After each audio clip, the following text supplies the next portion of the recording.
एक बार थोड़ा रिवाइज कर लेते हैं अपन ने पहले क्या पढ़े हैं। अपन ने क्या पढ़ा है, पहले तो पाठ का नाम क्या है, संख्या पद्धति। तो संख्या पद्धति में आती है वास्तविक संख्याएं। क्या आती है? वास्तविक संख्याएं होती क्या है? दुनिया में जितनी भी परिमेय और अपरिमेय संख्याएं होती है उन वो सभी संख्याएं क्या कहलाती है? परिमेय संख्या क्या होती है? जिसको अपन बटे के रूप में, ए बटे के रूप में, ए बटे बी के रूप में व्यक्त कर सकते हैं।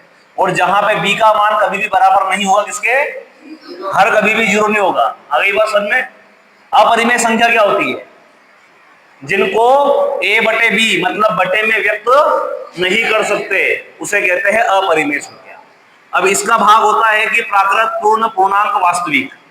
जो संख्या में जो आई परिमेय संख्याओं में, तो ये कुछ भाग है प्राकृत, पूर्ण, पूर्णांक, वास्तविक। इनके ऑब्जेक्टिव पेपर में पूछते हैं। तो हमने क्या बोला कि अब इधर से इधर जाएंगे तो क्या होगी बातें? सत्य होगी। प्रत्येक प्राकृत संख्याएं पूर्ण संख्याएं होती है। पूर्ण संख्याएं, प्रत्येक पूर्ण संख्या वास्तविक होती है। मतलब आप इधर से इधर बोलोगे तो क्या होगा? सत्य। और प्रत्येक पूर्णांक पूर्ण संख्या होती है तो ये हो जाएगा हमारा असत्य। तीसरी चीज अपन ने पढ़ी थी कि पेपर में क्या क्या आएगा? एक परिमेय और एक अपरिमेय। प्लस माइनस गुणा भाग। प्लस को कहते क्या है? योग। माइनस को व्ययकलन या घटाव, गुणन, गुणनफल और विभाजन। तो एक परिमेय और एक अपरिमेय संख्या का योग अपरिमेय होता है। एक परिमेय और एक अपरिमेय संख्या का व्ययकलन अपरिमेय। जब भी दोनों शब्द आएंगे तो वहां पे एक वर्ड आएगा शून्यतर। शून्य को छोड़कर, शून्य अपवाद है, शून्य को छोड़कर एक परिमेय और एक अपरिमेय संख्या का गुणन और विभाजन क्या होता है भाई? पेपर में ये नहीं आया, ऐसा नहीं आया, ये आ गया कि 6 प्लस रूट तो क्या है? परिमेय के अपरिमेय। क्योंकि 6 क्या है? परिमेय संख्या। रूट दो क्या है? और एक परिमेय और एक अपरिमेय संख्या का योग क्या होता है? अपरिमेय संख्या होता है। उसके बाद अपन ने पढ़ा है कि जो भी रूट में संख्याएं रहती है ये अपरिमेय होती है। अगर आपको ऐसा आ जाए कि 2.357 ऐसा आ जाए, क्रम व्यवस्थित नहीं हो, तो हम क्या बोलेंगे इसको? पाई वाली जो वस्तु है, पाई वाली जो चीजें होती है, पाई में आएगी 2 पाई, 3 पाई, पाई की पाई क्या है? तो ये क्या है? अपरिमेय। ओके, तो ये कुछ ऑब्जेक्टिव पेपर में से आते हैं। अब अपन सवालों पे आते हैं कि किस किस प्रकार के सवाल पेपर में हमसे पूछे गए हैं। तो देखो आप, सबसे पहला प्रश्न जो है, जो सबसे मोस्ट प्रश्न है, तो वो है हमारा P बटे Q के रूप में व्यक्त करना। एक सवाल आ गया 0 तो देखो इसका मतलब क्या है, ध्यान देना। P बटे Q 0.001, ये कह रहा है बार। मतलब क्या होता है कि ये बार बार है। 001 001 001 समीकरण दस हो गया। अब आपको एक लाइन लिखनी है, दोनों पक्षों में एक लिखकर कितने जीरो है भाई बताओ? बार कितने अंक पर है? 1000 से। तो क्या करो, P बटा Q लिख दो। ये 0.001 001 001 गुणा यहां भी 1000 करो और यहां भी 1000 करो। तो ये क्या हो जाएगा हमारा? 1000 P बटा Q। अब जैसे ही 1000 का गुणा करेंगे दशमलव के पीछे जो 3 अंक है वो उड़कर आगे आ जाएंगे। तो ये 001 का आ जाएगा भाई, आगे आ जाएगा। 001 मतलब क्या होता है? एक ही होता है। तो 1.001 001 001 चलता रहेगा। इसको दो समीकरण नंबर। अब क्या करना है? 2 में से घटाओ 1 को। समीकरण 2 में से 1 को घटाने पर तो क्या करेंगे भाई? 1000 P बटे Q में से 1 P बटा Q गया, कितना बचेगा? 999 P बटा Q। अब यहाँ पे दशमलव के पीछे 001 001, यहाँ भी दशमलव के पीछे 001 001, तो दशमलव के पीछे वाला पूरा पोर्शन हट जाएगा। दशमलव के दर क्या है? दशमलव के दर क्या है? 1 में से 0 गया तो P बटा Q का मान क्या गया? 1/999। तो ये हो गया हमारा। तो आप मुझे एक सवाल है अभी बताइए करके, 0.35 पे बार P बटा Q बराबर 0.47 पे बार। इस सवाल में और इससे पहले वाले सवाल में अंतर क्या है बताइए? यहां उस सवाल में क्या था? सब पे बार था, और यहाँ पे क्या है? 4 पे बार नहीं है और 7 पे बार है। तो सबसे पहला काम क्या है? जिस पे बार है उसको बार बार लिख दो पहले। तो क्या करेंगे भाई? ये P बटा Q बराबर 0.4777 है ना, ये कर दिया अपन ने सबसे पहले। 7 क्या है? बार बार। अब एक बात है, आप मेरे घर आए, मैंने कहा कि चलो आ गए, कौन आया मेरे घर पे, मान लो हमारे श्याम सिंह प्रेम सिंह जी आए। मैंने कहा कि और प्रेम सिंह श्याम सिंह जी आओ चाय पी लो, तो सबसे पहले क्या बोलेगा ये? अरे नहीं सर, मैं कहा पीले पीले यार, तो क्या करेगा ये? हाँ अंधो है यार, और टोस भी अंधो साथ में। तो क्या है, सबसे पहले क्या करते हैं अपन? ना, और फिर बाद में करते हैं हाँ। तो यहां भी वही चलेगा काम। सबसे पहले बार कितने अंक पर नहीं है, सबसे पहले वो देखो। आपको लाइन क्या लिखनी है? दोनों पक्षों में एक करके से गुणा करने पर। अब आप सबसे पहले देखो, इस सवाल में बार कितने अंक पर नहीं है? दोनों पक्षों में काय से एक अंक पे नहीं, 10 से गुणा करने पर। गुणा करो, 10 गुणित करके पी बटा क्यू, 0.4777 डैश डैश गुणित या कर दो 10 पी अपॉन क्यू। जैसे ही 10 से गुणा करेंगे कितनी जीरो है? एक जीरो है, तो इधर दशमलव के इधर का एक अंक उठ के आगे आ जाएगा, 4.777। समीकरण दो इसको क्या, इसको दो 1। अब बताओ कितने अंक पर बार है? बार एक अंक पे। वापिस पुनः दोनों पक्षों में एक लिखकर कितने पे, अगर मान लो 2 अंक पे होती तो 2 जोड़ा है, 10 से करो गुणा। तो यहां पे 10 पी बटा क्यू था, यहां कौन है और यहां कौन है? 4.777। यहां भी 10 से गुणा करो, यहां भी 10 से गुणा करो। 10 का गुणा 10 में करेंगे क्या आएगा? और जैसे ही 10 का गुणा करेंगे तो एक और अंक उठ के एक आ जाएगा आगे। समीकरण नंबर, और क्या करोगे? 2 में से घटा दो 1 को। समीकरण 2 में से 1 को घटाने पर इधर क्या है? 100 पी बटा क्यू। इधर क्या है? 100 में से 10 गया, 90 पी बटा क्यू। अब यहाँ पे दशमलव के पीछे 777, दशमलव के पीछे 777, दशमलव के देखो क्या है? 47। इधर कौन है? 47 में से 4 गया, तो P बटा Q का मान आ जाएगा 43/90। ये होगा हमारा आंसर। ओके, तो एक क्वेश्चन बता दे रहा हूं मैं, ये बताओ मुझे करके। P बटा Q बराबर 0.562 पे बार। अगला ऑब्जेक्टिव क्या आता है? आपसे ऑब्जेक्टिव भी आ सकता है, सवाल भी आ सकता है। कैसे? मान लिया सवाल आ गया हमारा कि 2 और 3 के बीच में 3 परिमेय संख्याएं ज्ञात करो, तो क्या होगा? 2 और 3 के बीच में क्या कर दो? 2.1, 2.2, 2.3, बटे में 1, बटे में 1, बटे में 1, दशमलव हटाओ, तो ये 3 परिमेय संख्या। 5 बोले तो 5 निकाल लो। ये आ गया मान लो कि 7/9 और मान लो आ गया 8/9 के बीच में 5 परिमेय संख्या निकालो। क्या करोगे? 7.1/9, 7 ऊपर वाले में करो बस,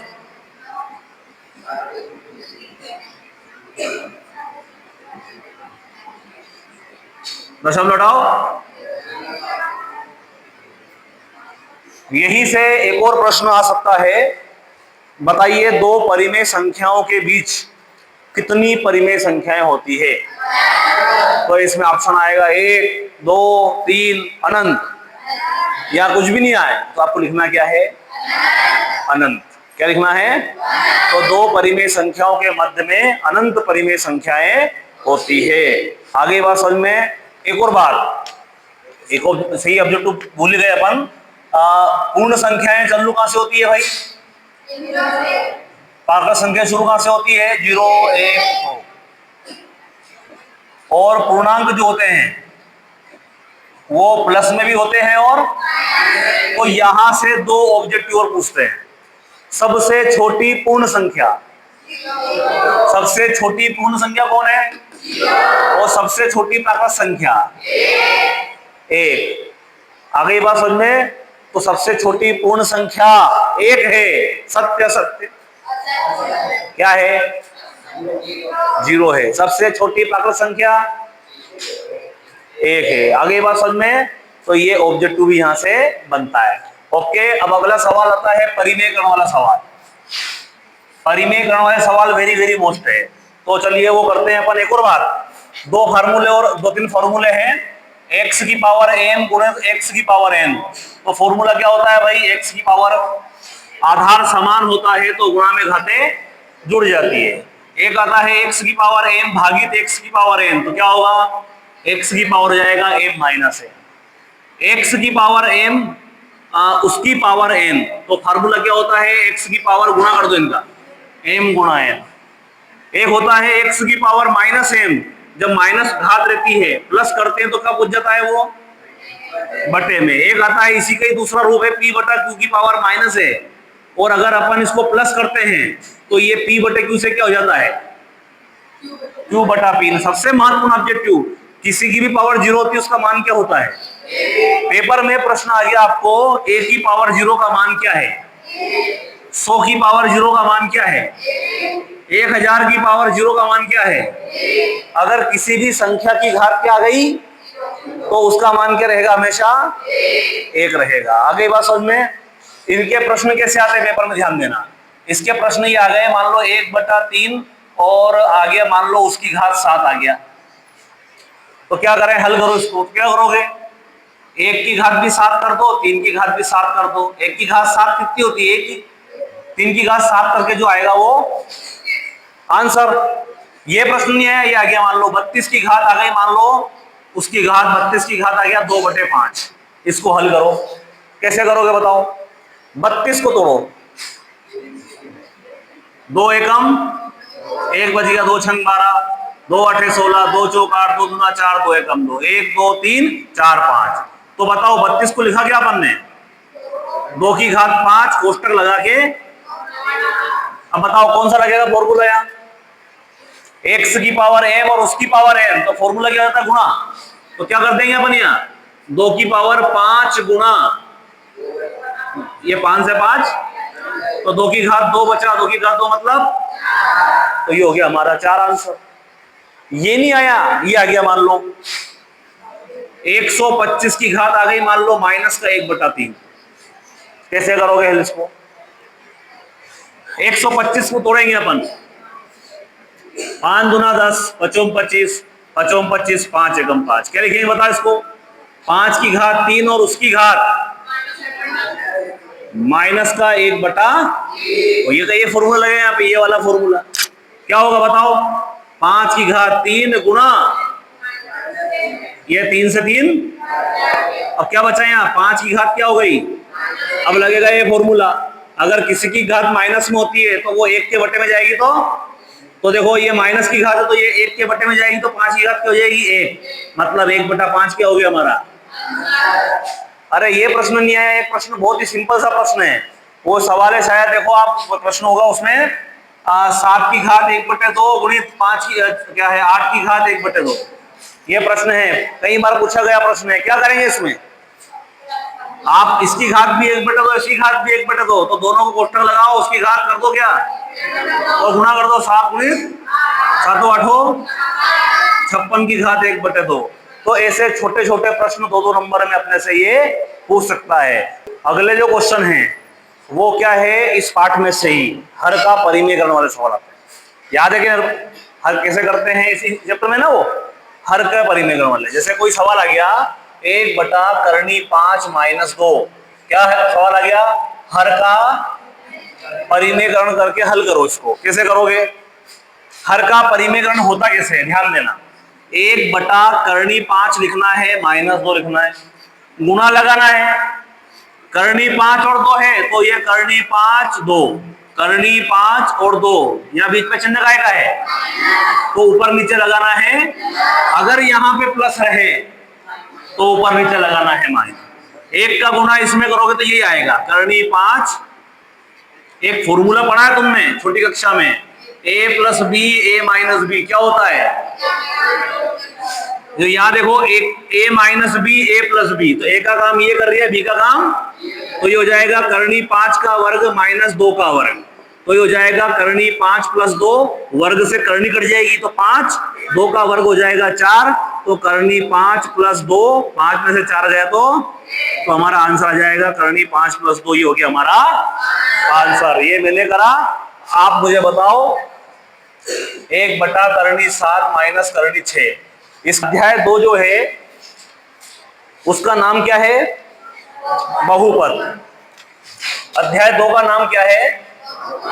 और बहुपद क्या होता है भाई? जब चर की घात क्या हो तो वो कहलाता है बहुपद। चर क्या है? एक्स वाई जेड जो रहते हैं वो चर होते हैं। अब एक बात ध्यान रखना, पेपर में पहला ऑब्जेक्टिव जो आता है इसमें से वो कैसा था? देखो आप, ये आ गया मान लो 2x वर्ग प्लस 7x प्लस 5। बताओ बहुपद है कि नहीं? चर कौन है इसमें? x। यहाँ x की घात कितनी है? ये दो पूर्ण संख्या के लिए है। पूर्ण संख्या घात में आना चाहिए पूर्ण संख्या। ये चर x से घात कुछ भी मतलब क्या है? यहाँ पे x ही नहीं है तो x की घात क्या है यहाँ पे? ये जीरो भी क्या है? तो ये बहुपद है कि नहीं है? ये बताओ 7x की घात 1/2 प्लस 5 बहुपद है कि नहीं है? क्योंकि x की घात कितनी है और घात 1/2 जाए, मान लो ये आ गया 5√x प्लस 9, बहुपद है कि नहीं है? क्यों नहीं है? क्योंकि x पे रूट लग रहा है और रूट लगता है मतलब x की घात क्या होती है? तो ये अगर घात कैसी रहे, पूर्ण संख्या रहती है तो क्या रहता है? ये बहुपद, ये बहुपद, और यहाँ पे घात पूर्ण संख्या है तो ये बहुपद। तो पहला ऑब्जेक्टिव आता है बहुपद है के नहीं। ओके, दूसरा आता है एकपदी, द्विपदी और देखो मैंने लिखा 3। बताओ कितने पदी है? मैं बोला एक 3 बिठा, ये एक है, ये एक पदी हो गया। मैंने लिखा 4x प्लस 2। देखो प्लस और माइनस जो रहते हैं ना वो पार्टीशन करते हैं। तो देखो 4x आ गया, फिर एक प्लस लग गया, फिर 2 आ गया, तो एक कमरा इधर हो गया और एक कमरा इधर हो गया, 2 कमरे हो गए। कितने पदी हो गए? ऐसे 3 पद आ जाए तो 3 पदी। तीसरा आता है बहुपद की घात। मैंने लिखा x की पावर 100 प्लस 5 x की घात 99 प्लस 10 x की घात 1000। बताओ बहुपद की घात है, सबसे ज्यादा घात कौन है इसकी? सबसे ज्यादा घात 1000 है तो बहुपद की घात क्या हो गई? तो बहुपद की घात होगी 1000। सबसे बड़ी घात क्या कहलाती है? बहुपद की घात कहलाती है। आगे बात समझ में। अगला ऑब्जेक्टिव आता है शून्य ज्ञात करना। ये आ गया, मान लो x प्लस 1 का शून्य ज्ञात करो। शून्य, जिसका भी शून्य ज्ञात करना रहता है, x प्लस 1 इसको 0 कर दो तो x बराबर 1 इधर आया तो इसका आंसर क्या आ गया? ये आ गया। मान लो x प्लस b का शून्य ज्ञात करो। बताओ शून्य क्या होगा? x प्लस b बराबर, तो x बराबर b गया इधर तो x बराबर आ जाएगा माइनस का b। चलो मैं बोलूँ कि बताओ 3x माइनस 5 का शून्य ज्ञात करो। क्या आएगा शून्य? क्या करोगे इसको? 0। 3x बराबर ये 5।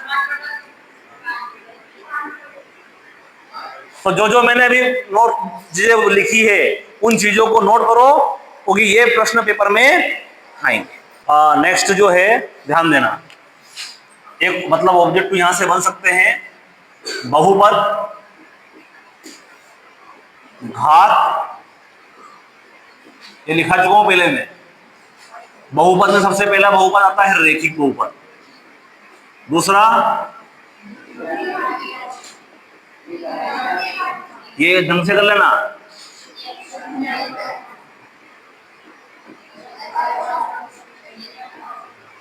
रैखिक बहुपद की घात 1, शून्यक भी 1, द्विघाती की 2, शून्यक भी 2। आपसे पेपर में आ गया त्रिघाती बहुपद में घात होती है, त्रिघाती बहुपद में शून्य होते हैं, अचर बहुपद में घात, अचर बहुपद का शून्य, और शून्य बहुपद की घात, और शून्य बहुपद में शून्य। यहां से एक ऑब्जेक्टिव फिक्स अपना आता है, ठीक है ना। एक सर्व समीकरण होती है, ध्यान देना। a प्लस बी का होल वर्ग क्या होता है? a का वर्ग प्लस a का square plus 2ab plus b का वर्ग। एक होता है a माइनस बी का होल वर्ग, क्या होता है? एक होता है a प्लस बी, तो फॉर्मूला क्या है? a का वर्ग माइनस। चलो पहले अब ऐसे कैसे सवाल आएंगे। जैसे सवाल आ गया हमारा 3 प्लस 2x, सर्वसम्यिका का प्रयोग करके हल करो इसको। तो बताओ कौन सी लगेगी इन तीनों में से? 3 2x 3 2x, यहां प्लस है और यहां ये a plus B a minus B same same है, यहां प्लस है और यहां, तो क्या लगेगा? सर्वसम्यिका कौन सी लगेगी? सर्वसम्यिका लगेगी a प्लस बी क्या होती है? अब बताओ a का काम कौन कर रहा है? b का काम कौन कर रहा है? बस मान रख दो, यहाँ पे यहाँ मान रखना है। a का मान माइनस लगाओ b का मान, और वर्ग का 3 का वर्ग क्या होता है? 2 का वर्ग 4x वर्ग, ये हो गया हमारा। चलो ये नहीं आया, ये आ गया तुम्हारे को। 102 का वर्ग सर्वसम्यिका का प्रयोग करके हल करो। कैसे करोगे? 102 है, 102 को लिखना 100 प्लस 2। क्या करोगे? कौन सा लगाओगे? कौन सा लगेगी तीनों में से? ऊपर वाली। बताओ क्या होता है? सर्वसम्यिका क्या होती है? a प्लस बी का होल वर्ग क्या होता है? a का वर्ग प्लस 2ab प्लस, बताओ a का काम कौन कर रहा है? a बराबर 100 और b बराबर बराबर लगा के यहां मान रखो। मान रखो a का मान 2 गुना a का मान 100 गुना b का मान प्लस का प्लस b का वर्ग, b कौन है? 100 का वर्ग मतलब होता है 100 गुना 100, तो 1 का गुना 1 में करो 1, कितनी जीरो है? 2 यहाँ है 2 यहाँ है, कितनी हो जाएगी? 2 दूना 4 और 1 400, 2 का वर्ग हो जाएगा, जोड़ो इनको 4, यहाँ दूसरा नंबर पे 0 है, तीसरा पे यहाँ 4 है, ये हो गया हमारा आंसर, है ना? ये मैंने करा है और आप मुझे बताओ करके 98 की घात 2 कैसे करोगे? बताओ क्या लिखोगे 98 को? 100 में क्या करेंगे? तो कौन सा